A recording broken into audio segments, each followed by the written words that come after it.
அது பல கோடி. கோபுரத்தினுடைய செலவே 11 கோடி, கோயிலுடைய செலவு 7 கோடி.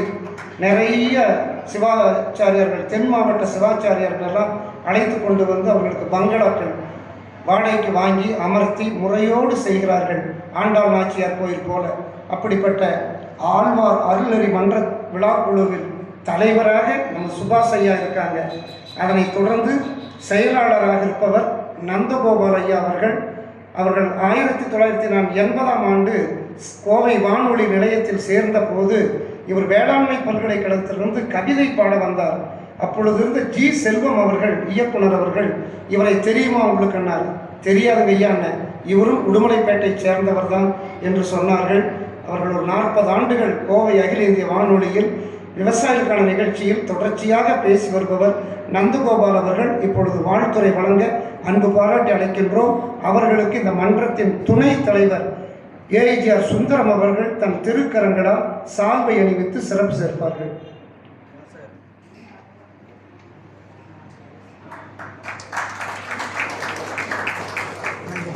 நான் இங்கே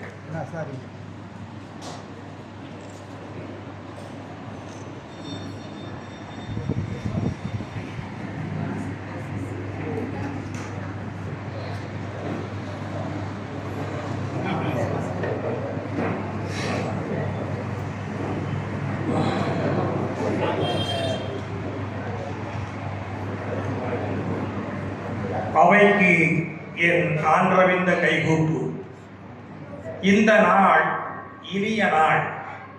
கார்த்திகை விழா மன்றம் அருள்மிகு பிரசன்ன விநாயகர் திருக்கோயில் ஆடி மாத கிருத்திகை விழா 800வது இனிய நிகழ்வு இன்று. கம்பராமாயணம் தொடர் சொற்பொழிவின் 5ஆம் நாள்.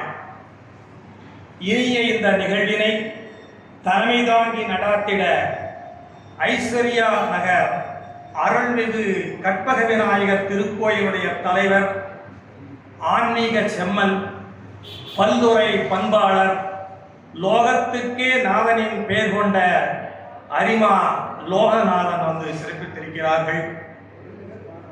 முன்னிலை வகிக்க அருள் பகவதி அசோசியேஷனுடைய பொறியாளர் சம்பத்குமார் இங்கு சேர்ந்திருக்கின்றார்.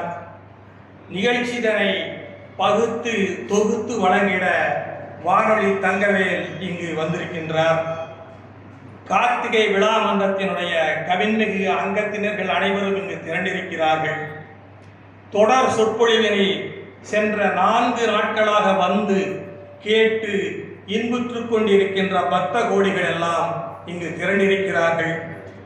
முத்தாய்ப்பாக முன்னின்று மொழிந்திட சுகம் தரும் சுந்தர காண்டம் பற்றி செப்ப கொஞ்சு தமிழ் குரிசில் குரு சுபாஷ் சந்திர போஸ் அவர்கள் இங்கு வீட்டிருக்கின்றார்.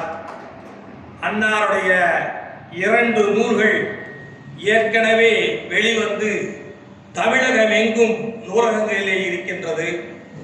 உடுமலை திருப்பதி நிர்வாக அலங்காவலர் சரவணா குடும்பங்களுடைய தலைவர் திருமிகு ராமகிருஷ்ணன் கலாவதி டிரஸ்ட் மூலமாக ஏற்கனவே பெருமாள் திருமொழி என்ற நூல் வெளியிடப்பட்டு அனைவருக்கும் வழங்கப்பட்டிருக்கின்றது.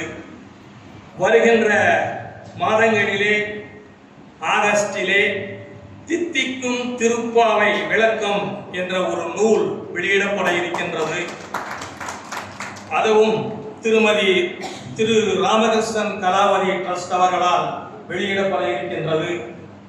உடுமலை திருப்பதியினுடைய ஆழ்வார்கள் அருள்நெறி மன்றத்தினுடைய பெருமைமிகு தலைவர் குரு சுபாஷ் சந்திர போஸ் அவர்கள் வரும் ஜூலை மாதம் கூட கோபி திருமண மண்டபத்திலே கம்ப ராமாயணம் பற்றி 15 நாட்கள் சொற்பொழிவு ஆற்ற இருக்கின்றார்கள். ஒவ்வொரு ஆணின் வெற்றிக்கு பின்னாலும் ஒரு பெண்மணி இருக்கும் என்று சொல்வார்கள். அந்த முறையிலே எங்களுடைய குரு சுபாஷ் போஸ் அண்ணனுடைய வெற்றிக்கு பின்னால் ராஜாமணி அம்மையார் அவர்கள் இருக்கிறார்கள்.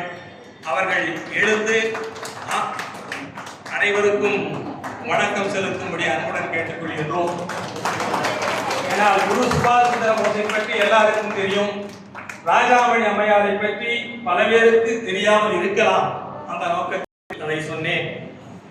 ஆற்றொடுக்கு நடைபெறுக்கி நாக்கில் அடுக்கு மொழி சொற்றுதறி உதிர்க்கும் பூவில் ஊற்றெடுத்து பிழிகின்ற தேனை போல ஒப்புமைகள் ஒப்பனைகள் எல்லாம் சேர்த்து கூற்றுவனை கொட்டு வைத்து துரத்தும் போக்கில் கூர்வேலாய் கோரோச்சும் இவருடைய பேச்சு.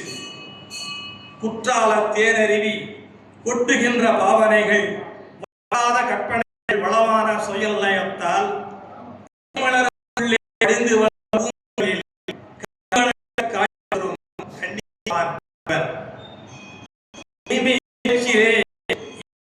கொஞ்சம் இவருடைய இனிமை பேச்சிலே இயற்றமிழ் கொஞ்சம் கற்கண்டாயிருக்கும் கவின்மிகு பேச்சாலே கேட்க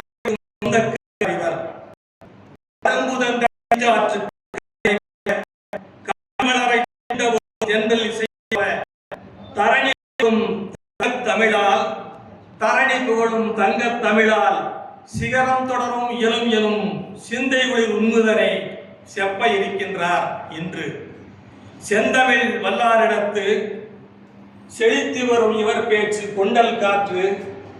சீரில்லா புராணத்தை சிறப்பிக்க வருவோருக்கு இவர் பேச்சு வாழைக்காற்று. இலக்கியத்தில் புகுந்து விட்டால் புலவருக்கும் தென்றல் காற்று. நட்புக்கு நண்பருக்கு நாடுவோருக்கு இவரது பாங்கு உந்திக் காற்று. எழுத்தாலே பேச்சாலே உணர்வை குட்டி பழுத்திருக்கும் பலாச்சுவையாய் பேச்சில் நீட்டி பாரெல்லாம் பகர்ந்து வரும் பேகனை அண்ணன் சுபாஷ் சந்திர போஸ் அவர்களை வாழ்த்தி அவருக்கு சுந்தர காண்டம் செப்ப வழிவிட்டு அமர்கிறேன். நன்றி, வணக்கம்.